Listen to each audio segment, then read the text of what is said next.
Hello and welcome to a new year and, most excitingly, a new season of the IFS Zooms In. I'm Paul Johnston, Director of the Institute for Fiscal Studies, and today we're going to try to look ahead at 2023. What should we expect? What challenges will the government face this year? And will we be able to tackle the numerous crises we are currently facing?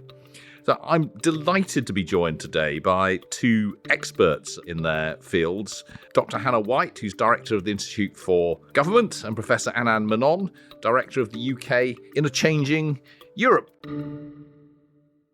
Couldn't find two people better qualified to talk about what might happen over the next year. I think we're all probably combined in hoping it'll be a less exciting year than the year that we've just left behind, but we know that there are going to be a number of crises that we're still dealing with, as well as no doubt new ones to come. But perhaps the best place to start is, as ever, where we are.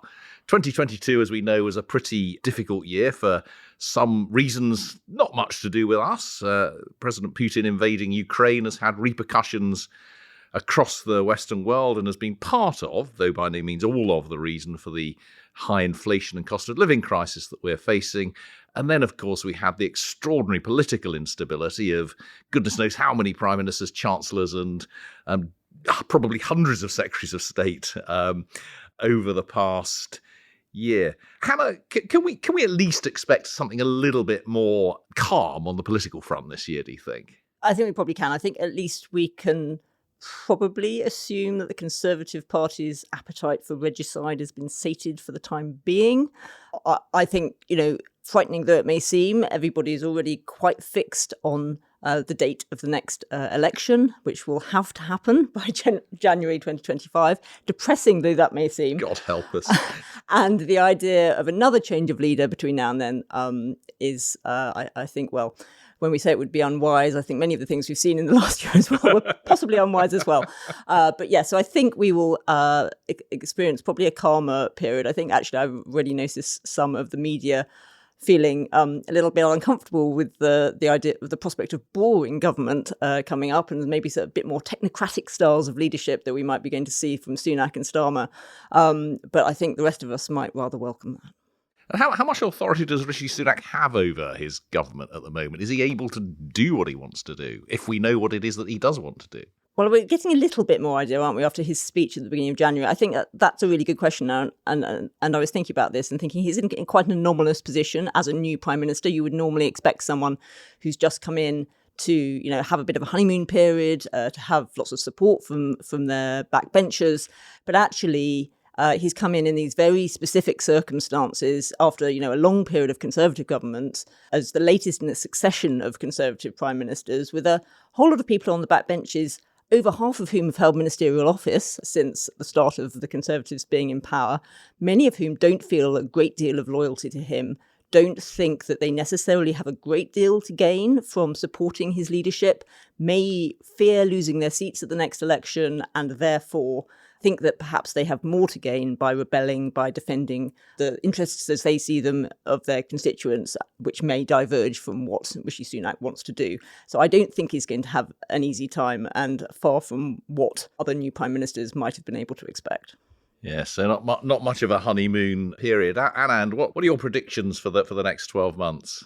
Well, I mean, overall, on the surface at least, it will be more stable politically than last year. But I think one of the interesting things about what's happening in our politics is there's a sort of long-term secular realignment going on, and that makes for instability. One of the curious things is we just don't know who the Conservative Party is for anymore. Is it for that coalition that Boris Johnson put together in 2019? Is it for a more recognisably pre-Boris Johnson Conservative electorate? And Boris Johnson changed the composition of the Conservatives' voter base quite fundamentally. He basically built a Leave coalition. Rishi Sunak seems to be aiming to do something a little bit different, but whether or not he can cobble together what looks like a decent electoral coalition remains to be seen. But because of that churn, politics is going to remain unstable, even though we might not see the levels of sort of top-level instability we saw last year. There is still a lot of change going on in the world of politics. And I think, as Hannah says, as we sort of enter the electoral cycle, both parties are going to have to think very carefully about who precisely it is they're trying to appeal to. And one of the curiosities is I'm not sure either party is yet entirely certain about who their main target should be. In current circumstances, I wonder to what extent we should be looking or not at the way that the economics is driving the politics, if that's not too much of a Marxist way of describing things. But clearly, part of what happened with the Brexit vote was that we'd had 6 years of fairly stagnant living standards. We'd gone through the financial crisis.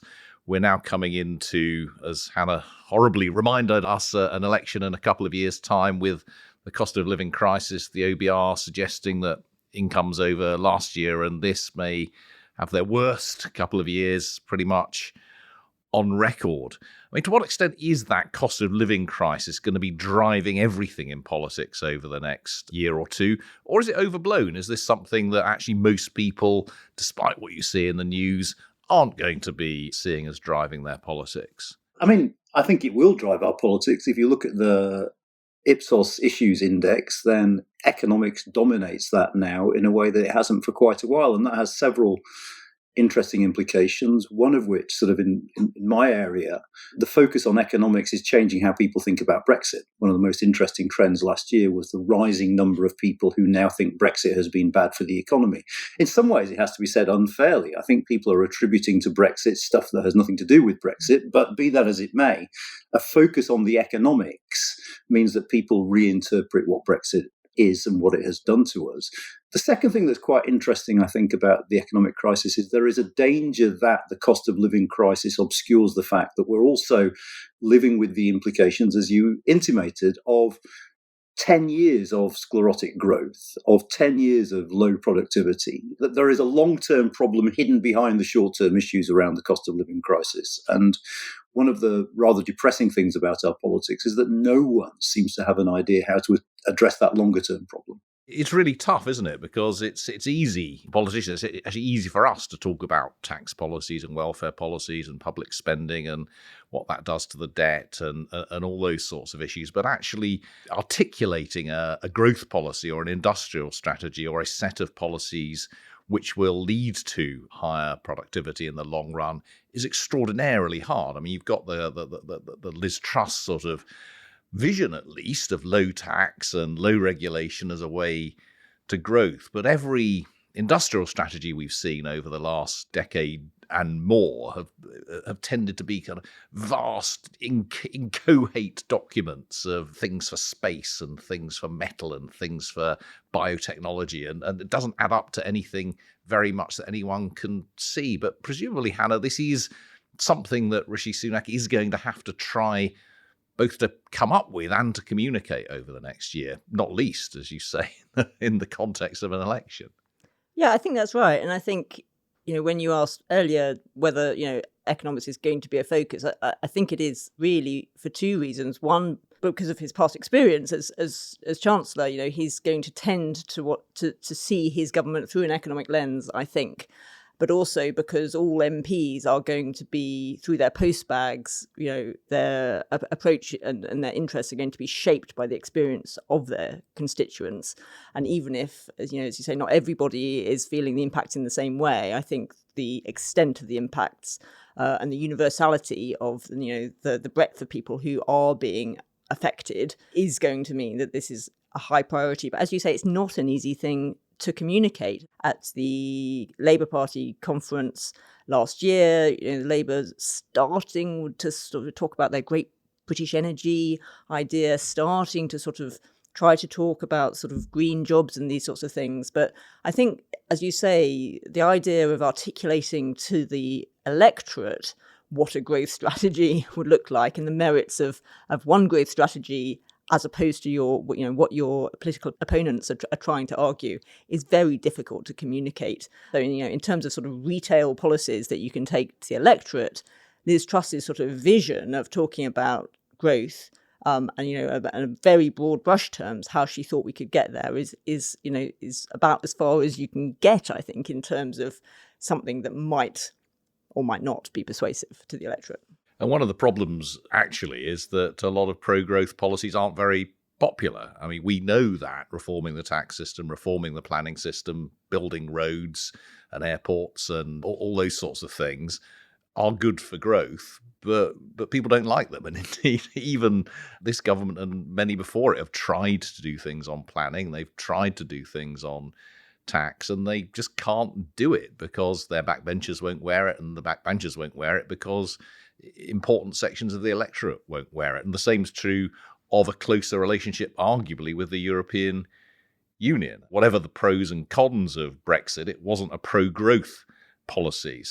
And where are we going to get on? I mean, is the economics going to become more important in driving policy on our relationship with Europe over the next couple of years, or is that going to remain well in the background because of the political need to continue to be seen to be diverging and be tough and so on?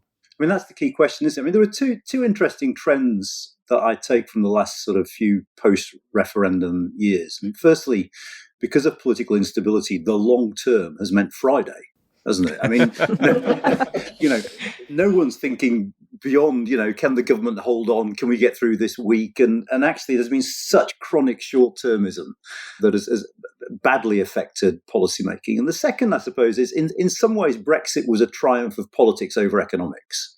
It was, forget your forecasts about GDP and all that. We don't care about that. We want to do things differently. We want to take back control. And this might be the year when economics starts to reassert itself. But as you said, Rishi Sunak faces a battle here. So if you take, the flagship piece of legislation that's going to the Lords soon, I think, which is the EU law repeal bill. Hannah can correct me on what it's called, because I'm sure I've got that totally wrong. But that is a very, very clear choice. For some on the Tory benches, that is what Brexit is all about. We scrap all those EU regulations, we get them off the statute books by the end of 2023. And that means several things. One, they claim it's pro-growth, though the arguments are less than convincing.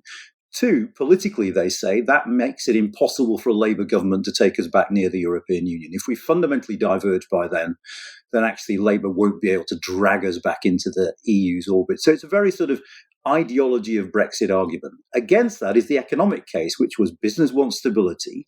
Business does not want a regulatory black hole at the end of the year. And we don't want to risk a trade war with the European Union for breaching the level playing field conditions of the Trade and Cooperation Agreement. I suspect Rishi Sunak's position is the latter. That is to say, we need to focus on the economy. His problem is whether he's politically strong enough to force that through in the teeth of what will be opposition from some parts of his parliamentary party. And the final thing I'd say is we just don't know how strong that Brexit wing of his party is at the moment. Parts of it are in government, like Steve Baker, and parts of it are distracted by other things, whether it's China or net zero. There are other agendas out there. So actually, I suspect at some point in the weeks or months to come, we will see a standoff between the Prime Minister and the Brexit ultras, if I can call them that, with the Prime Minister trying to argue we need to prioritise the economy. And this sort of Brexit ideology stuff is going to have to wait until the economy is back on an even footing. And of course, the other thing that links the question of growth in the economy and Brexit is the question of immigration and the tightness of the labour market and the extent to which that might be affecting the economy. I'd actually be really interested in your view, Paul, on whether the government is going to come under pressure over immigration policy and whether it's likely to move on that between now and the next election. Because, if it is the case that, the difficulty of bringing in workers into certain industries is going to be holding back the economy, if that's a quick fix in some ways for growth, is that something which it might be worth Sunak moving on? Or similarly, as Anand's been saying, will the right wing of his party prevent him doing that? Well, there's clearly been a lot of division within the party and indeed within at least the previous cabinet on that, though the reality, of course, is that we have been running a pretty free immigration policy in terms of the numbers of people coming in over the last couple of years. And one of the few bright spots in the Office of Budget Responsibility forecast for the next 2 or 3 years was that they've upped their forecast for the number of immigrants, net immigration, and that was a non-trivial part of where they got growth from in the last couple of years of their forecast. But you identify this kind of really big issue, which we just haven't been used to in the UK for probably since the 1960s, which is essentially a shortfall in the number of people looking for work, an inadequately sized labour force. And I grew up being told of the good old days in the 1950s and 1960s when you could wander out of school at 14 or 15 and wander straight into a job because everyone down the street was desperate to recruit. Well, it's not so different now. If you kind of wander into pretty much any hospitality establishment, they're desperate to take you on, or not to mention social care. So this is a very unusual economic situation for us, at least in the last couple of generations. And part of that, though only a part of it, is related to the lack of freedom of movement from the European Union. One of the other big focuses of the government at the moment is trying to get domestic workforce back into work, particularly people in their 50s and 60s who seem to have left the workforce in droves over the last couple of years. Chancellor, the Secretary of State for Work and Pensions, it seems to be one of their top 2 or 3 priorities to try and do things to bring them back, though that's a really hard thing to do. The levers that government has to make big differences to those sorts of individual decisions are pretty limited. Actually, their biggest ally in that might be the cost of living crisis. That people left the labour force a year ago and have suddenly seen the value of their pension or assets or what have you diminished by 10%, and that may be something which does help to bring them back. But in most areas, of course, that increase in inflation has been incredibly hard to deal with. One thing I will say sort of slightly boastfully is that about this time last year, or maybe a couple of months in, I said the hardest thing the government will have to deal with through the year is public sector pay and public sector workforce. And that certainly seems to be likely to remain true over the rest of this year. When inflation is so high and spending numbers are so tight, it's not surprising that that's blown up in a quite extraordinary way. I mean, Hannah, where do you see that going? I mean, with the nurses, teachers, ambulance workers, railway workers. I mean, we've got strikes again. It feels like my childhood in the 1970s when this was the big news all of the time. How can government respond to this? I think it's really interesting because, as you say, it used to be much more, in the 1970s and so on. We had a sort of a decade of this and it was very much the norm. But for this generation of politicians, it's actually something quite new to have to deal with. And they're not we don't have a set of politicians who have lots of experience of having to, to try to resolve these sorts of disputes. And yet at the same time, it is for them, a really unwelcome set of intractable issues to have to be dealing with when they would like to be putting forward a positive agenda. And I think we've started to see maybe a few sort of chinks of light this week with sort of possible concessions in certain areas, the government moving away from its initial sort of position, which was very much to say, you've had your deals for this year. We're not going to negotiate over this year. Maybe we can talk about next year, which certainly, from the nurses and so on point of view, was not an adequate answer.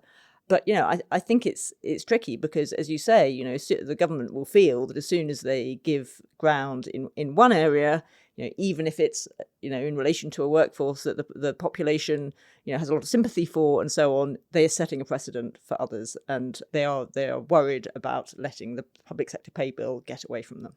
Yeah, and just to remind people, this is big money. I mean, well over £200 billion a year on the public sector pay bill. So every couple of percent on that is significant amounts of money in the context of, let's not forget, a world in which we are still borrowing very large amounts by historic standards. The national debt is continuing to rise, and we've got this horrible combination of high borrowing, taxes rising to historically unprecedented levels, and yet spending still feels terribly constrained. That's partly because growth has been so dreadful. It's partly because we've got such a very high bill for debt interest. And it's partly, of course, because we're still trying to recover the public services from more than a decade of very poor, well, not growth, but actually cuts in quite a number of areas.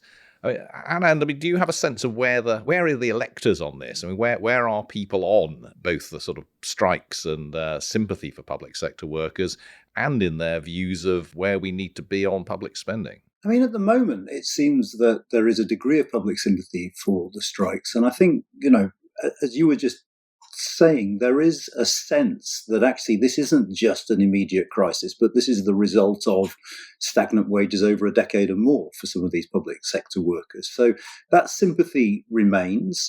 If I were the government, I'd be looking at a strategy, I think, that tries to settle with some groups while not with others. I think nurses are the obvious ones, where showing a little bit of generosity and trying to settle quickly, I think, would be politically sensible, while perhaps being less flexible when it comes to, say, the railway workers. I mean, that sort of divide and rule strategy strikes me as a logical one for the government, and we'll have to see where public opinion goes. But for the moment, I think there is such a widespread perception that the government is handling the economy badly, that I think that partly feeds into an understanding, at least, as to where the strikers are coming from. And you're certainly not getting the sorts of public backlash against the strikes that I think the government was rather hoping to see quite early on. One of the curiosities in all of this, I mean, thinking about public sector pay, is it's absolutely right that public pay has done even worse than private pay over the last decade. And going back to your point, Anand, about this all coming off the back of a poor decade, the last 15 years have been the worst 15 years for earnings growth since the Industrial Revolution, probably. I mean, the data in the 1800s isn't brilliant, but, from what we can tell, this has probably been about the worst 15 years for earnings growth, since the Napoleonic Wars. And that's in the private sector. In the public sector, even worse, because public pay is still below where it was in 2010, which is genuinely extraordinary. And it's not surprising that public sector workers are so frustrated by that. But part of the frustration with all of this is that the value of their pensions remains extremely high. We've seen some stuff in the press recently about how, if you actually look at the overall remuneration of nurses and so on, that actually looks pretty competitive, because you have to add about a third, if not more, to their pay to get the real value of their remuneration. But again, this feels like one of those politically difficult things to address. I think that's right. And people, see nurses having to resort to the use of food banks. People are much more concerned with the day-to-day ability for people to live in a style to which you would think somebody with a sort of professional qualification, a job with significant responsibility, should be able to live, bringing into the argument, but when you retire in 30 years' time, you will see the benefit of this, is quite a difficult argument to square, I think, when, to the nurses on the picket line. Indeed, and there's an obvious case of rebalancing here, which is to raise pay and reduce pensions, but unions are inevitably suspicious of that. But it is extraordinary. A low-paid person in the NHS can easily retire on a pension, their NHS pension plus state pension, which is higher than anything they ever earned during their working life. I mean, that has to be an insane way of designing any kind of remuneration strategy. Absolutely. And of course, the other thing that haunts this debate is the question of retention, because, of course, this government was elected on a manifesto of increasing the number of nurses. And, you need to pay people enough to attract the people you need to do the jobs. And at the moment, both in teaching and in the health service, it appears like this is not the case. So there is a very strong case, I think, for thinking about the pay settlement for some of these public sector workers, because ultimately, if we're failing to attract people into those jobs, that's going to have spillover effects on the economy itself. But of course, there's also governments facing, we are in a world in which the public and private sector are competing against each other for workers, and may end up squeezing out private sector activity or making the labour force position there even more difficult. We've mentioned that there's an election within 2 years, but before an election, we're going to have at least a couple of budgets. Bizarrely, we didn't have any budgets last year, and this is something that sort of shocked me when I realised towards the end of last year we had a spring statement and a mini budget and an autumn statement and various fiscal events. We didn't have any actual budgets, but we do know we're going to get a budget in March, and I ought to be the one answering this question, but I'm going to ask it instead of answering, because I'm slightly at sea in terms of thinking about what is Jeremy Hunt going to be thinking about in March in terms of announcing his budget. He's incredibly constrained. We've just talked about the difficulty of public pay, of the situation with the public finances, about where we are with tax, about how spending is constrained. He did a lot back in November when he was partly setting about completely finishing the undoing of the mini budget, and partly setting out some some plans. Perhaps that's a little generous to get the public finances back under control within the next 5 years. But that was essentially about saying, well, after the next election, we'll think about making some spending cuts.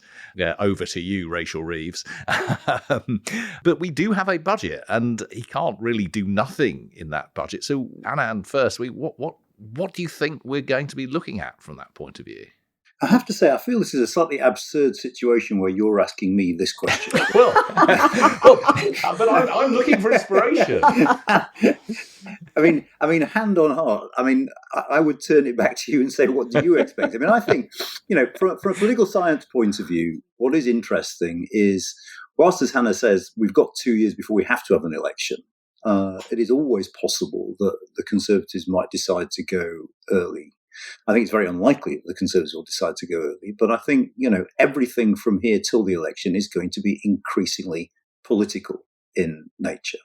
And I think this will be a budget where, at the very least, the Chancellor has to signal his intention down the line to start bringing taxes back down, even if he's not able to do so then, and to try and put Labour in as difficult a position as possible when it comes to what they say in contradistinction to what he says. So I think the politics will absolutely dominate this, which isn't perhaps what you as an economist want to hear. And I don't think it's what necessarily is good for the national economy. But I think, the starting gun was fired with those two speeches by Starmer and Sunak. We are, whether we like it or not, edging towards an electoral cycle. So the most I will commit myself to is saying that this will be a budget with very strong political signals. And I'll leave you to deal with the economics. And I think I shall take the cue from Anand and build on that. I mean, I think the difference between now and the autumn is, of course, that Jeremy Hunt has had some time in the Treasury to sort of get his head round the numbers, to think about things, in a bit more detail. I mean, as you say, he very much put off the difficult questions about budget cuts and so on to further off beyond the next election. But, in some ways that was sensible, in that we sort of do need to know where we've got to by that point to know exactly what we should do. And it absolutely would have been the wrong thing before Christmas to suddenly announce a lot of very specific things which you were going to do without having had a chance to sort of get your head into the numbers. But, I mean, my assumption and what I'm observing already is that what the government is doing, instead of thinking about how it's going to spend money and splash the cash, which it obviously can't do, given the situation you've described, Paul, it's thinking about all the inexpensive or cost-free things that it can do. So I think it's notable that one of Rishi Sunak's 5 people's priorities that he set out was to pass legislation on small boats. So passing legislation is not entirely cost-free. We have to pay the salaries of the MPs, but he didn't actually commit to cut the numbers of small boats crossing the Channel. He said that he would pass legislation on it.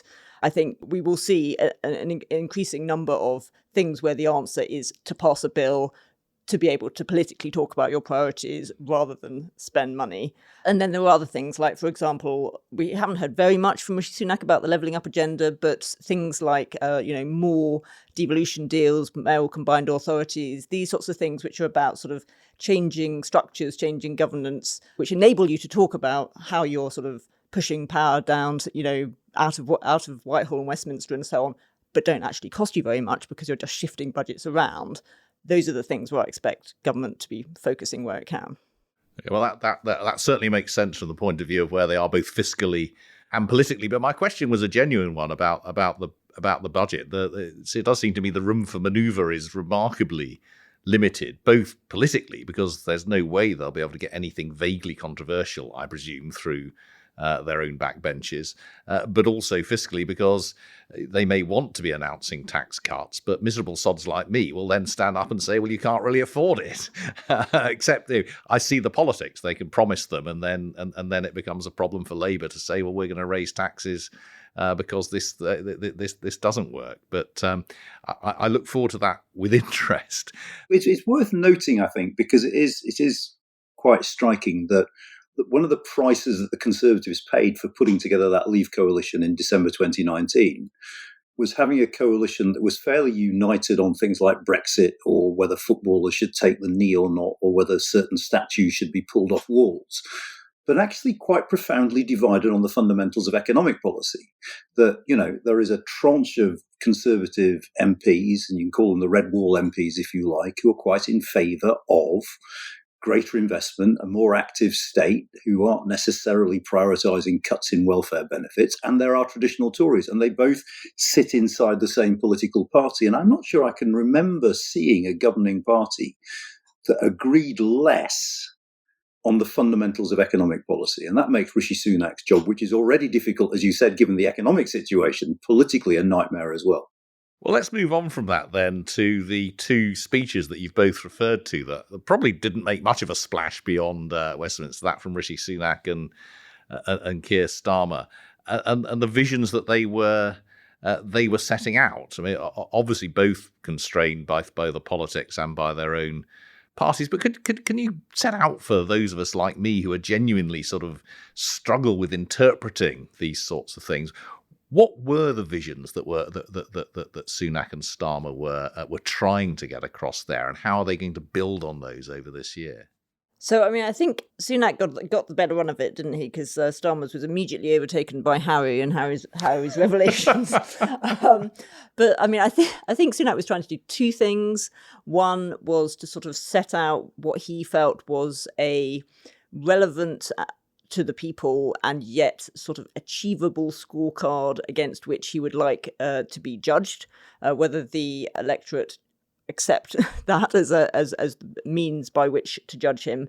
But he was trying to set out 5 things, I think, that he thought conceivably he might be able to say he'd on some measure made progress towards by the next election, which meant, tying down to some sort of specifics around cutting inflation, NHS waiting lists going in the right direction, and as I said earlier, some legislation on small boats.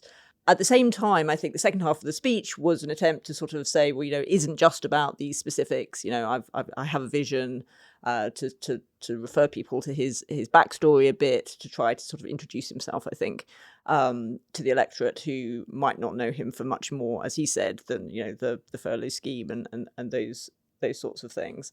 Although there was relatively little concrete around that sort of future vision. Starmer, I think, in some ways, sort of has the easier job in that he doesn't have to say specifically how he is going to to solve the day-to-day sort of crises which are afflicting government now. Although I think I would have liked him to have been a bit more concrete. I think it's sort of very tempting for the Labour Party, because they are ahead in the polls, not to set out too many specifics around their policies, which might either get stolen by, if they're good ideas, get stolen by the Conservatives, or trashed, or criticised and set up people who might be opposed to them. So there's a tendency to talk in relatively sort of broad brush about a sort of a changed vision. There was a lot about sort of devolution of power again, things linked to the Brown Commission, which we saw before Christmas. But as I say, I think given the concrete nature of the challenges that a lot of the public are experiencing, big visions without a lot of concrete detail behind them are going to start to feel a bit thin quite quickly. And that's rather how both of them felt, wasn't it? I mean, it was very hard to get anything terribly concrete from them for the reasons that we've discussed. I mean, Anand, in terms of we've talked about the problems that Rishi Sunak has with his party, and it's been remarkable observing Labour, where we've seen, at least publicly, very little in the way of division in recent times. I mean, are the Corbynites dead, or just sort of keeping their heads down at the moment? I mean, I think Starmer has been quite efficient at weeding them out of the party and out of positions of influence in the party. He has reformed the Labour Party. And I think in some ways the Labour Party is the mirror image of the Conservative Party. They're very comfortable talking about economic policy because actually the party is genuinely pretty united over its approach to economic policy. They're far less comfortable talking about the things the Tories are comfortable talking about, which are things like Brexit and those value things. So a cost of living crisis where no one's that bothered about Brexit, but everyone's talking about the economy, suits Starmer pretty well. I mean, beyond that, what I'd say is they were both in a sense doing the same thing. They were both trying to come across as competent. They were both trying to come across, if you like, as not Boris Johnson, though in slightly different ways. I'm the person who will do grown-up politics, address real issues, do it in a sort of grown-up way and deliver for you. Sunak was saying it by means of his 5 pledges. Starmer was doing it by means of saying, and I'll do it far better than the Conservatives have managed over the last 15 years. So I'm not Boris and I'm not a Conservative, was in a sense that the message that he was putting forward. What strikes me about both of them is the similarities between them. I just don't get that sort of visceral sense of politics from either the Prime Minister or the leader of the opposition. They both have quite dry technocratic visions for the future. I just don't get that sense of sort of real visceral political engagement from either of them. And that is why, as you see in some of the polling, that whilst, Labour have a healthy lead, no one is particularly inspired by anyone at the moment. There's a sort of vast public kind of meh about the state of our politics at the moment. No one seems to be able to sort of provide that inspiration that I'm sure some leaders in my youth managed to do, but maybe that's just me looking at my youth through rose-tinted spectacles. Which is interesting, isn't it? Because they've both got ideological backgrounds. I mean, Sunak was a leaver, a true believing leaver pre-2016. Starmer was genuinely very left-wing, certainly at some points in his life. So it's not that they are not political and just technocratic by any means. But this gets going back. Let's spend just the last couple of minutes on Labour. You said, Anand, that you felt the Labour Party was united on its economic policy, but can you give us a sense of what that economic policy is? Because, I mean, they've clearly deliberately been not telling us too much, but are they united, as it were, just against where we are? Or do you see some... Do you see some real signals as to what they would actually do were they to win an election in 18 months' time? Well, I think the Green New Deal that Rachel Reeves announced, not at the last party conference, but at the one before, was genuinely a big deal. That is to say, there are serious amounts of public money to be used to invest in green technologies and the like. I think that, though it's sort of slightly been forgotten, curiously, since she gave that speech, is potentially a very, very big deal. But beyond that, no, you're absolutely right. Labour are playing their cards very, very close to their chests. We're getting very few details on policy specifics from them. What I meant when I said they were relatively united is, in broad brush ideological stance, the Labour Party is pretty much all in the same place, that it is, in favour of an activist state, that it's not in favour of the kinds of deregulation that some in the Conservative Party want to see, that they're more or less on the same page on the big picture stuff. When it comes to the details, there'll be all sorts of fights within the party, which I think is one of the reasons why Keir Starmer has held off revealing many of those details to us as yet. As the election approaches, and for reasons that Hannah just outlined, that the Labour Party is cagey about saying too much too soon, we're going to have to hear more from them. And I think at that point, Starmer is aware that there are going to be some battles to be fought and won within the party as well as with the Conservatives. And Hannah, do we think that will happen this year, or is that going to wait until next?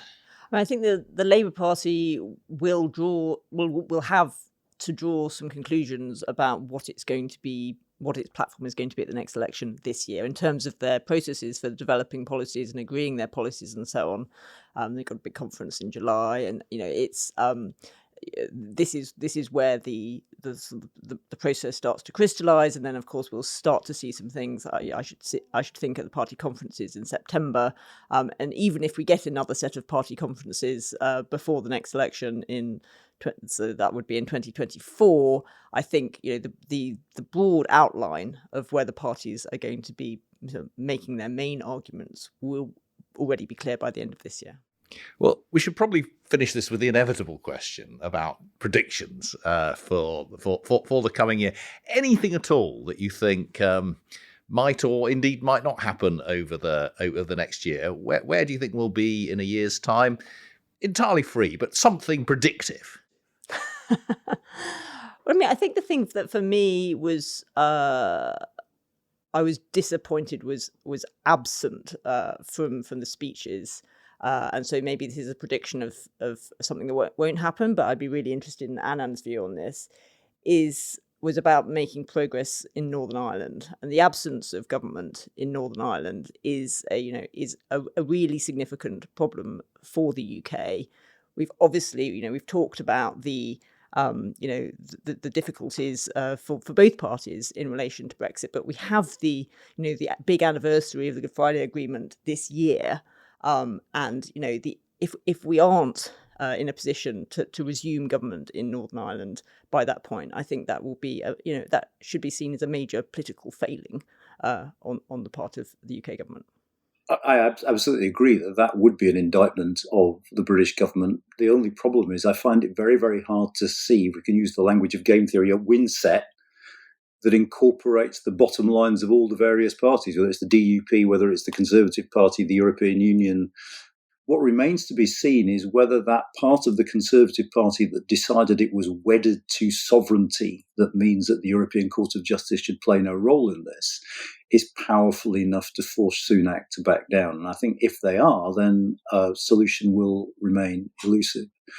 I'm not sure Sunak is fireproof. I think the Conservatives will think long and hard before changing leaders again. But I think it is conceivable that if they have a horrible set of local election results in May, that some manoeuvring will start. The saving grace, I think, is the seats that are being fought in May were last fought at a time when the Tories did very badly. So the Tories might escape by looking like they've done rather well simply because they did so badly last time round. The other thing I'd say is, obviously we're very focused on what's happening inside the country at the moment, but I do have a sense that in 2023 international events, whether that is what's happening in Ukraine or what happens over Taiwan and how China decides to conduct itself, are going to be a major feature of the political landscape over the next 12 months.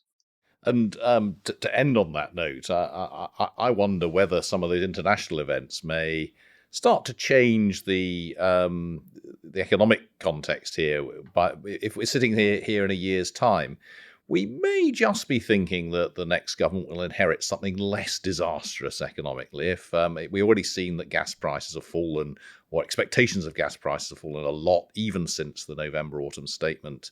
With China opening up, they're going through a difficult period with COVID at the moment, but actually that might help with supply chains, and the forecasts for some parts of the world in terms of growth during 2023 aren't too disastrous. So to end on a positive note, I wonder whether we'll be thinking in a year's time that actually Rishi Sunak's ambition that the economy is growing will be met, and the things will start to be getting a bit better and helpful, I guess, then both for the government going into an election, but also for the Labour Party if it wins the next election, rather than inheriting something as disastrous as it looked like they might inherit on the most recent set of forecasts. So an unusual note of optimism from me on that one. Hannah White, Anand Menon, thank you so much for starting off our new series of the IFS Zooms In so fantastically. That really was incredibly interesting, and we should do this at least annually, at least. And thank you everyone who's been listening to this episode of the IFS Zooms In. To see more of our work at the IFS, please do visit www.ifs.org.uk, where you'll find a huge amount of analysis and research and publications, articles and so on. And if you do want to further support us, do consider becoming a member for as little as £5 a month. You can find out more in the episode description and on the website. See you next time.